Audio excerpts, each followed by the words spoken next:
not just a diet book or a fitness book, but it's really, you're encouraging women to really do a lifestyle overhaul of sorts, Which right? is what you need to do if you want to keep it that way. Yeah. You know, I think that there's a, you know, I think that women, I can tell you're very fit, so you probably live a very healthy lifestyle and a balanced lifestyle. You probably like to have fun too, so you probably figured it out, right? And you work out a lot.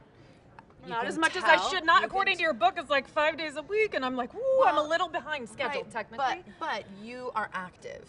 Yes. Right, so it comes, and you stay and remain that way. Yes. Right, well, we're, you know, not necessarily the girls that, you know, I would actually like to reach women who really struggle with that kind of motivation. Yeah. Because it's a real problem that we have, and I think that women feel this sort of, you know, this pressure on them to kind of do it and create it, and it's very discouraging because, you know, they think they're gonna lose 20 pounds if they go on this diet, or they're gonna get a DVD and they're gonna be like, you're gonna lose, you know, 10 inches, and it's not easy. It's not that easy. So there's a part of me that wants to sort of encourage the crawl.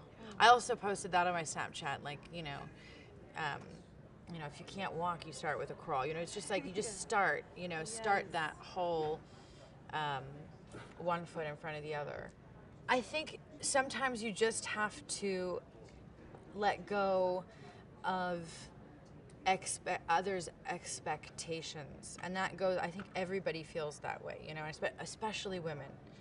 And I think the second we stop worrying about what's outside of ourselves, we start to enjoy our days better. You know what I mean? Yes. Like, it's not sort of this, I think women feel a lot of pressure. Rediscovering pleasure, we got to talk about sex, but keeping it real, mother to mother, how did motherhood kind of distract you a little bit from experiencing your own pleasure in the way that every woman deserves?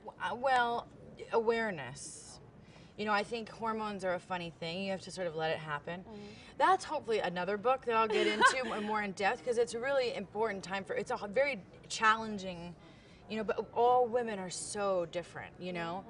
Some, their sex drive just it's just gone. Some, it amplifies, and men are like, hey, you're, you know, terrifying me, you know.